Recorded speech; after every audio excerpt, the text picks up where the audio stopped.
जीत निश्चित हो तो कायर भी लड़ सकते हैं। बहादुर वह कहलाते हैं जो हार निश्चित हो फिर भी मैदान नहीं छोड़ते। नमस्कार दोस्तों, आप देख रहे हैं मेरा YouTube channel pre exam training. दोस्तों, प्रैक्टिस सेट 50 लेकर हम आपके आज सामने आ गए हैं। सफलता के हाफ सेंचुरी लग गई आज। सभी के लिए कितना इम्पोर्टेंट है सब लोग जानते होंगे, इसलिए पूरा वीडियो ज़रूर देखा कीजिए अगर निश्चित सफलता चाहिए तो। आइए देखिए आज का पहला सवाल। आज पूरे 46 सवाल लिए गए हैं, 46। आप कितना सही करते हैं ज़रूर कमेंट कीजिएगा। लाइक तो आप दबाएंगे नहीं कितना कहने के बाद भी। खैर, चैनल को सब्सक्राइब कर लीजिएगा अगर आप फ़ायदा लगे तो। आइए देखें पहला सवाल। विश्व में लिखित संविधान किस देश का सबसे विस्तृत है? भारत का लिखित संविधान विश्व का सबसे विस्तृत संविधान है। वर्तमान में इसमें कुल 444 अनुच्छेद, 12 अनुसूचियां तथा 26 भाग हैं। पहले 395 था, ध्यान रखिएगा।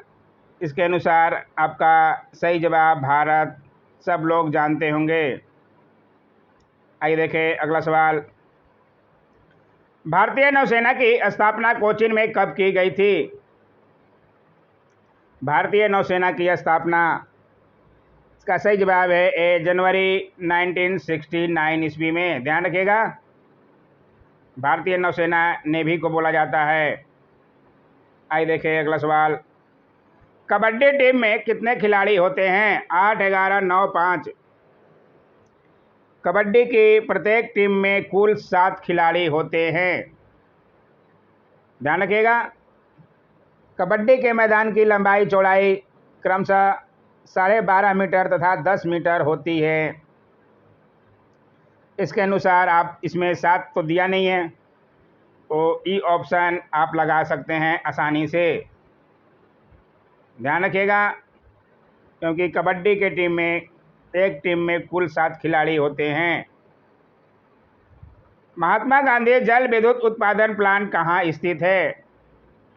बहुत अच्छा, ये भी सवाल है। महात्मा गांधी जल विद्युत उत्पादन प्लांट जोग प्रपात पर स्थित है। जोग प्रपात भारत का सबसे ऊंचा जल प्रपात है। इसके अनुसार आंसर आपका जोग प्रपात। आइए देखिए अगला सवाल। राष्ट्रीय आय से निजी आय प्राप्त करने के लिए निम्न में से कौन घटाया जाता है? राष्ट्रीय आय से निजी आय प्राप्त करने के लिए क्या घटाया जाता है? आप ऑप्शन देख सकते हैं। इसमें जो है निगम लाभ कर को घटाया जाता है। ध्यान रखिएगा। आइए देखिए अगला सवाल। किस संवैधानिक संशोधन ने मूलभूत अधिकारों के ऊपर निदेशक सिद्धांत का आधिपत्य दिया? बहुत अच्छा सवाल है। 42वें संविधान संशोधन अधिनियम 1976 बहुत बार बताया जा चुका है के द्वारा मूल अधिकारों के ऊपर नीति निर्देशक सिद्धांतों का आधिपत्य दिया गया है। इसे मिनी संविधान भी कहा गया है। इसके अनुसार आंसर आपका 42वां संविधान संशोधन 1976 ईयर भी आप ध्यान रखिएगा। जो लोग नया वीडियो देख रहे हैं उनको ध्यान रखना पड़ेगा, पहले वालों को तो सब पता होगा। पूर्वी घाट तथा पश्चिमी घाट का मिलान बिंदु है। पूर्वी घाट तथा पश्चिमी घाट का मिलन बिंदु कौन सा है? कर्नाटक का पठार, जो कि 600 मीटर की ऊंचाई तक दक्षिण पठार के रूप में जाना जाता है। दक्षिण पठार को मैसूर पठार भी कहते हैं। इसकी दक्षिणी सीमा पर नीलगिरी की पहाड़ियाँ तथा पश्चिम में पश्चिम घाट एवं पूर्व में पूर्वी घाट मिलते हैं। इसके अनुसार आंसर आपका, आप ऑप्शन देख लीजिए, डी नीलगिरी की पहाड़ियाँ।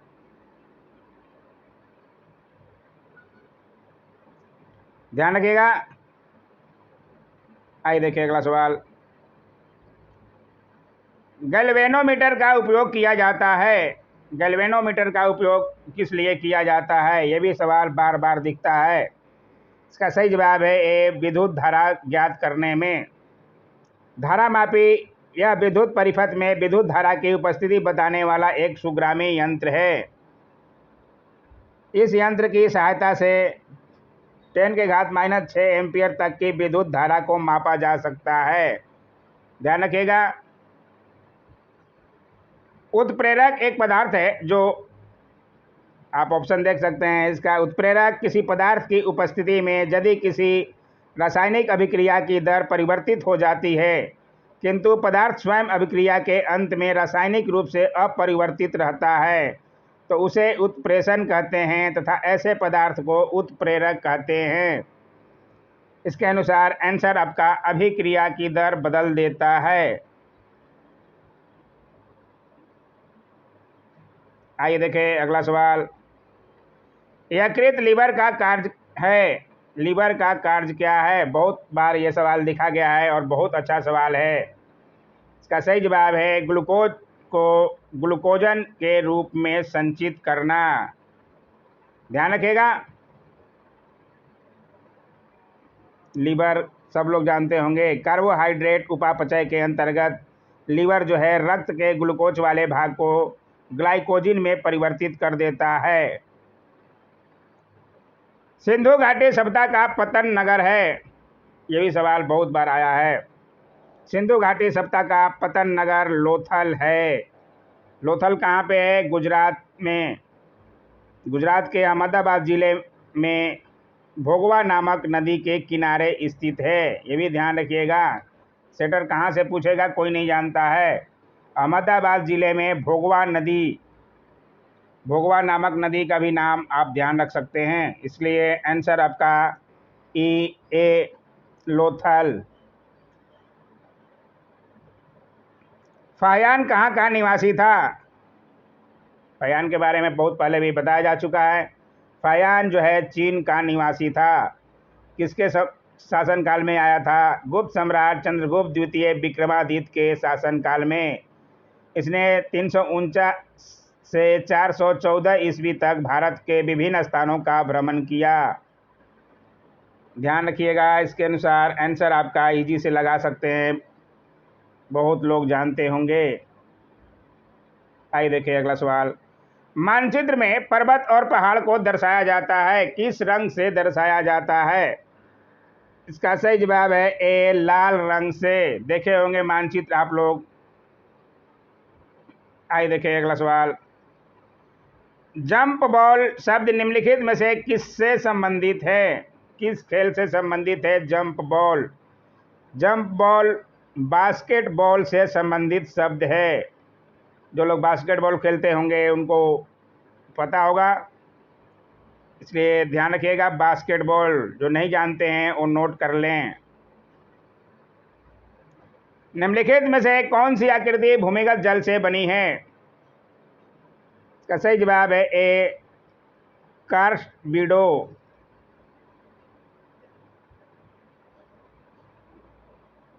ध्यान रखिएगा। आइए देखिए अगला सवाल। दिल्ली से पहले भारत की राजधानी थी। क्वेश्चन बहुत बार बताया गया है, अगर ध्यान हो तो। कलकत्ता से राजधानी दिल्ली स्थानांतरण कब हुआ था? जब अपना बिहार बंगाल से अलग हुआ था। ध्यान आ गया होगा सबको, इसलिए सही जवाब कोलकाता पहले था। आइए देखिए अगला सवाल। राष्ट्रपति लोकसभा के सदस्यों में निम्न को प्रतिनिधित्व देने के लिए नामित कर सकता है, किसको नामित करते हैं? ये भी इजी सा सवाल है, एंग्लो इंडियन को। ध्यान रखिएगा। भारतीय संविधान के अनुच्छेद 331 के अनुसार राष्ट्रपति द्वारा आंग्ल भारतीय समुदाय का लोकसभा में प्रतिनिधित्व पर्याप्त न होने की दशा में उस समुदाय के 2 लोगों को लोकसभा में सदस्य मनोनीत किया जा सकता है। ध्यान रखिएगा। आइए देखिए अगला सवाल। कंटूर रेखा दर्शाती है, क्या दर्शाती है कंटूर रेखा? इसका सही जवाब है समुद्र तल से समान ऊंचाई एवं आकार वाले स्थानों को। ध्यान रखिएगा। आइए देखिए अगला सवाल। निम्नलिखित में से कौन सा शहर भूमध्य रेखा के निकट है? बहुत अच्छा सवाल है, भूमध्य रेखा के निकट कौन सा होगा? सबसे नीचे जो होगा इंडिया के, क्योंकि इंडिया में जो है शुरुआत कन्याकुमारी 8 डिग्री 4 मिनट से शुरू होता है। भूमध्य रेखा से ऊपर सब लोग जानते ही होंगे। अक्षांशीय अवस्थिति के आधार पर भारत के प्रश्नोत्तर नगरों की भूमध्य रेखा से निकटता का पता लगाया जा सकता है। इन नगरों का आकांक्षीय विवरण इस प्रकार है। श्रीनगर जो है सबसे ऊपर 34 डिग्री 9 मिनट उत्तरी अक्षांश, कोलकाता 22 डिग्री 55 डिग्री उत्तरी अक्षांश, मुंबई 18 डिग्री 96 मिनट उत्तरी अक्षांश और विशाखापट्टनम सबसे नीचे 17 डिग्री 42 मिनट उत्तरी अक्षांश। इसके अनुसार इनमें से आप सही आंसर निकाल सकते हैं आसानी से, बी विशाखापट्टनम। मांग का नियम का आशय है कि जब किसी वस्तु की मांग अधिक होती है तब क्या होता है? तब उस वस्तु की कीमत बढ़ती है। मांग बढ़ेगा तो वस्तु की कीमत भी बढ़ेगी। आइए देखिए अगला सवाल। निम्नलिखित में से कौन दो राज्यों की राजधानी है? दो राज्यों की राजधानी वाला आसानी से लगा सकते हैं, चंडीगढ़। पंजाब और हरियाणा दोनों राज्यों की राजधानी है, सभी लोग जानते होंगे। और एक केंद्र शासित प्रदेश भी चंडीगढ़ है। चंडीगढ़ भारत का केंद्र शासित प्रदेश भी है, जहां की राजधानी भी चंडीगढ़ ही है। ये अधिकतर लोग जानते ही होंगे, आसान सा सवाल था, चंडीगढ़। आइए देखिए अगला सवाल। मेगास्थनीज राजदूत था, किसका राजदूत था मेगास्थनीज? बहुत बार ये भी सवाल आया है, सेलुकस निकेटर का। सेलुकस निकेटर किसका सेनापति था? अगर आप जानते हैं तो कमेंट में ज़रूर बताइएगा। कुछ जवाब देना भी सीखिए दोस्तों। तृष्णा को छिन्न हो जाने की अवस्था को बुद्ध ने क्या कहा था? तृष्णा को छीन हो जाने की। गौतम बुद्ध का जन्म 563 ईसा पूर्व में कपिलवस्तु के लुम्बिनी नामक स्थान पर हुआ था। इनके माता का नाम माया देवी एवं पिता का नाम सुदोर्धन था। इनके बचपन का नाम सिद्धार्थ था। यशोधरा इनकी पत्नी तथा पुत्र राहुल था। इनके बारे में पहले भी बहुत बार बताया जा चुका है। तृष्णा को छीन हो जाने की अवस्था में बुद्ध ने क्या कहा था? इसका सही जवाब है निर्वाण। आइए देखिए अगला सवाल। गोवा को पुर्तगालियों से कब आज़ाद करवाया गया? बहुत अच्छा सवाल है। पुर्तगालियों से गोवा को कब आज़ाद कराया गया? जब स्वतंत्रता प्राप्ति के बाद भी गोवा जो है पुर्तगालियों के कब्जे में रहा, किंतु पुर्तगाली शासक गोवा वासियों की आकांक्षाओं को पूरा नहीं कर पाए और अंततः 29 दिसंबर 1961, डेट ध्यान रखिएगा, 19 दिसंबर 1961 को गोवा को मुक्त करा लिया गया। इसके साथ दमन एवं दीव को मिलाकर केंद्र शासित राज्य बनाया गया।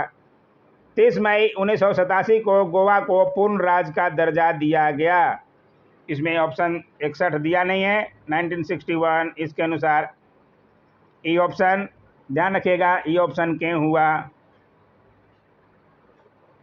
प्रार्थना समाज की स्थापना से निम्न में से कौन संबंधित नहीं थे? इसमें से कौन कौन संबंधित थे, कौन संबंधित नहीं थे? प्रार्थना समाज की स्थापना 1867 ईस्वी में आचार्य केशव चंद्र सेन की प्रेरणा से महादेव गोविंद रानाडे, डॉक्टर आत्माराम पांडुरंग, चंद्रावकर आदि द्वारा बंबई में किया गया। इसमें से कौन नहीं थे? आपका आसानी से निकाल सकते हैं, राजा राम मोहन राय। ये संबंधित नहीं थे, बाकी ये तीनों जो है संबंधित थे। आइए देखें अगला सवाल। निकट दृष्टि दोष में किस लेंस का प्रयोग होता है? बहुत बार बता दिया गया है। निकट दृष्टि दोष से ग्रसित व्यक्ति को नज़दीक की वस्तुओं को दिखलाई पड़ती है, परंतु दूर स्थित वस्तु नहीं दिखलाई पड़ती। जो लोग नए हैं वो ध्यान रखें। निकट दृष्टि दोष और दूर दृष्टि दोष में अंतर आप आसानी से निकाल सकते हैं और बार बार ये सवाल रहता है। इस रोग के निवारण के लिए उपयुक्त फोकस दूरी के अवतल लेंस का प्रयोग किया जाता है। इसके अनुसार आंसर जो है आपका अवतल लेंस। कांच में प्रकाश का वेग होता है, कांच में प्रकाश का वेग कितना होता है? बहुत अच्छा ये भी सवाल है। इसका सही जवाब है ए 2 × 10⁸ मीटर पर सेकेंड। आइए देखिए अगला सवाल। प्रकाश का वेग क्या होता है? इसका सही जवाब है सी 3 लाख किलोमीटर पर सेकेंड। आइए देखिए अगला सवाल। पृथ्वी के घूर्णन गति बढ़ने पर गुरुत्व जनित त्वरण जी के मान पर क्या प्रभाव पड़ता है? बहुत बहुत अच्छा सवाल है। इसका सही जवाब है ए कम हो जाता है जी का मान। आइए देखिए अगला सवाल। विजयनगर साम्राज्य का हिंदू राजवंश निम्नलिखित की पराजय से समाप्त हुआ? किसकी पराजय के बाद समाप्त हो गया? विजयनगर कृष्णदेवराय सबसे ज़्यादा प्रसिद्ध थे। बीजापुर, अहमदनगर, गोलकुंडा एवं बीदर की संयुक्त सेनाओं ने 23 जनवरी 1565 को राक्षसी तंगड़ी के युद्ध ध्यान रखिएगा में सदाशिव राय के मंत्री रामराज को पराजित किया तथा अहमदनगर के हुसैन निजाम शाह ने रामराज का वध कर दिया। इस युद्ध का अंत पूर्व संहार में हुआ। इसलिए इसमें आंसर आप देख सकते हैं रामराज। आइए देखिए अगला सवाल। मीथेन गैस बनती है। मीथेन गैस धान के खेती और गोबर में भी मीथेन गैस होता है। इसका सही जवाब है ए सोडियम एसीटेट और सोडा लाइम के साथ गर्म करने पर। आइए देखिए अगला सवाल। हीरा और ग्रेफाइट में मुख्य अंतर है। क्या अंतर है हीरा और ग्रेफाइट में?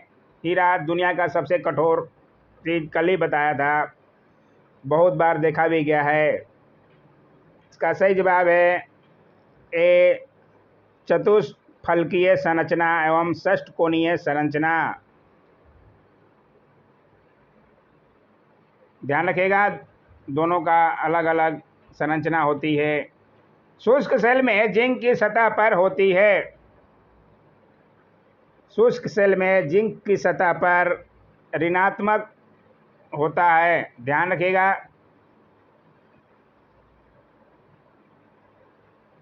आइए देखिए अगला सवाल। आदर्श गैस नियम के अनुसार गैस का ग्राम अनुक आयतन कितना होता है? इसके अनुसार सही जवाब जो है डी 22.4 लीटर। आदर्श गैस के नियम के अनुसार गैस का ग्राम अनुक आयतन 22.4 लीटर होता है। जो गैस दाब और ताप सभी परिस्थितियों में बॉयल और चार्ल्स के नियमों का पूर्ण रूप से पालन करती है उसे आदर्श गैस कहते हैं। आइए देखिए अगला सवाल। भारत में रबड़ का उत्पादन किस राज्य में सर्वाधिक होता है? ये भी अच्छा सवाल है। रबड़ का उत्पत्ति स्थल वैसे ब्राज़ील माना जाता है। ब्राज़ील में कॉफ़ी का उत्पादन भी माना जाता है। यह एक उष्णकटिबंधीय पौधा है। इसके लिए सामान्य रूप से विस्तृत 200 सेंटीमीटर से अधिक वर्षा वाले क्षेत्र तथा 21 से 35 डिग्री सेंटीग्रेड तापक्रम का उपयुक्त माना जाता है। भारत में इसके लिए उपयुक्त जो है केरल। ध्यान रखिएगा बहुत बार बताया गया है। यूएनओ की स्थापना कब हुई थी? United nation organisation. यूएनओ की स्थापना 24 अक्टूबर 1945 को हुई थी। ध्यान रखिएगा 1945, 24 अक्टूबर भी ध्यान रखिएगा। नहीं जानते हैं तो नोट करना सीखिए। इसके संस्थापक सदस्य देशों की संख्या 51 थी। इसका मुख्यालय न्यूयॉर्क संयुक्त राष्ट्र अमेरिका में है। इसके अस्थायी सदस्य भी सब लोग जानते ही होंगे। अमेरिका, रूस, ब्रिटेन, फ्रांस और चीन 5 अस्थायी सदस्य हैं। इसलिए आंसर जो है आपका इजी सवाल था 1945, लेकिन डेट भी ध्यान रखिएगा 24 अक्टूबर।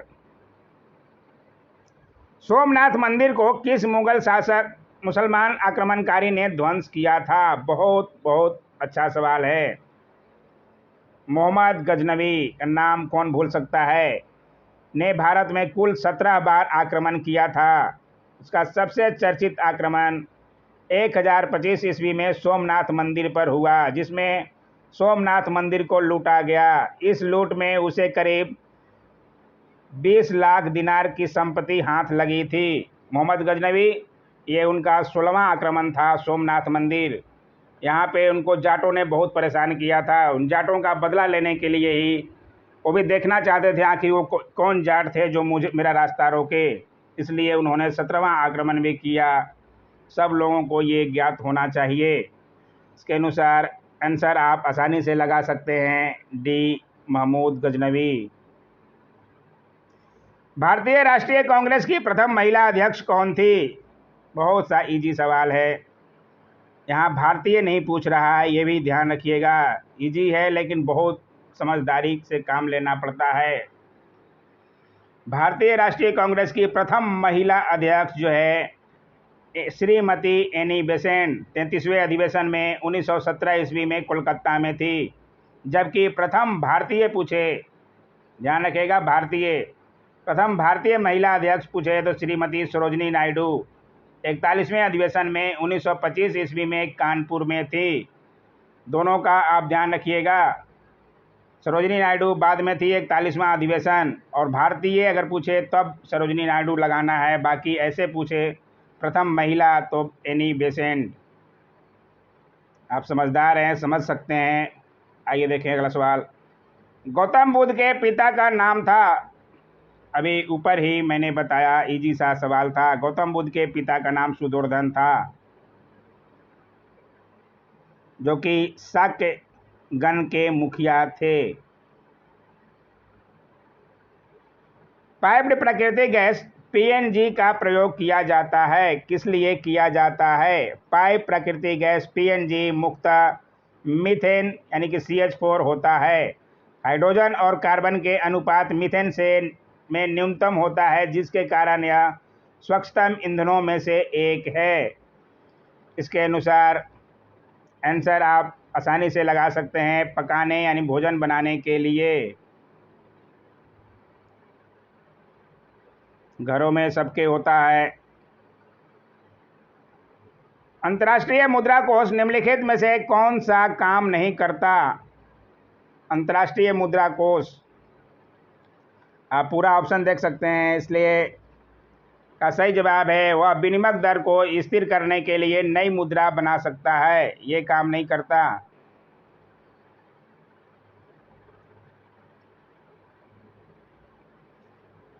काम नहीं करता है, ध्यान रखिएगा, कौन सा काम नहीं करता है? विनिमय दर को स्थिर करने के लिए नई मुद्रा बना सकता है।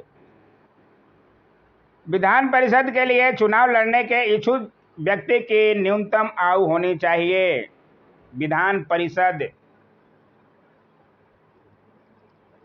लोकसभा एवं विधानसभा में निर्वाचित होने के लिए न्यूनतम आयु सीमा 25 वर्ष होती है, ध्यान रखिएगा, नहीं जानते हैं तो। जबकि राज्यसभा एवं विधान परिषद, ध्यान से सुनिएगा, राज्यसभा एवं विधान परिषद की सदस्यता के लिए न्यूनतम आयु 30 वर्ष होनी चाहिए।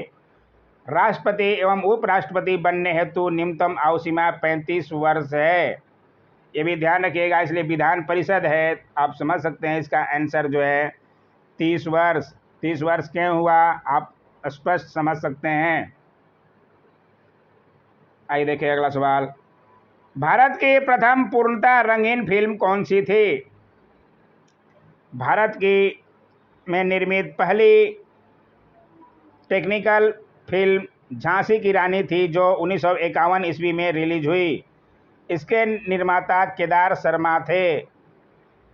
पूर्णतः रंगीन फिल्म पूछ रहा है, इसके अनुसार आंसर आपका झांसी की रानी। ध्यान रखिएगा, इसमें कंफ्यूज नहीं होएगा क्योंकि मैंने पूरा डिटेल में बता दिया। भारत में दूसरी बार मेट्रो रेल किस शहर में चलाई गई? भारत की सर्वप्रथम एवं एशिया की 5वीं मेट्रो रेल 24 अक्टूबर 1984 को कोलकाता में एस्प्लेनेड एवं भवानीपुर स्टेशनों के बीच चलाई गई थी। भारत में दूसरी मेट्रो रेल सेवा देश की राजधानी दिल्ली में शुरू की गई। इसलिए इसमें आंसर आपका दिल्ली तो दिया नहीं है, तो आंसर आपका ई हो जाएगा। ई क्यों हुआ आप समझ सकते हैं, क्योंकि दिल्ली नहीं दिया है। आइए देखिए अगला सवाल। इसमें 45वां नंबर सवाल नहीं है, 46 और 47, इसलिए 46 सवाल हैं दोस्तों। कोशिका के 4 अवयवों में उस कोशिका को पहचानिए जो पौधे की कोशिकाओं में पाया जाता है किंतु जानवर की कोशिकाओं में नहीं। ये सवाल भी पहले देखा गया है। इसका सही जवाब है डी, लवक। जंतु कोशिका तथा पादप कोशिकाओं में महत्वपूर्ण अंतर यही है कि पादप कोशिका में कोशिका भित्ति पाई जाती है किंतु जंतु कोशिका में कोशिका भित्ति नहीं पाई जाती है। दूसरा अंतर यह है कि वनस्पति कोशिका में लवक पाया जाता है, जंतु कोशिका में नहीं। ध्यान रखिएगा। आइए देखें आज का लास्ट सवाल। शरीर में हीमोग्लोबिन का कार्य है। हीमोग्लोबिन में हीम नामक रंजक होता है जिसके कारण रक्त का रंग लाल होता है। ग्लोबिन लौह युक्त प्रोटीन है जो ऑक्सीजन एवं कार्बन डाइऑक्साइड से संयोग करने की क्षमता रखता है। हीमोग्लोबिन में पाया जाने वाला लौह यौगिक जो है हीमैटिन है। ये भी आप नोट कर सकते हैं, हीमैटिन हीमोग्लोबिन में पाया जाने वाला लौह यौगिक। इसके अनुसार आंसर जो है आपका ए, ऑक्सीजन परिवहन। शरीर में हीमोग्लोबिन का कार्य है ऑक्सीजन परिवहन।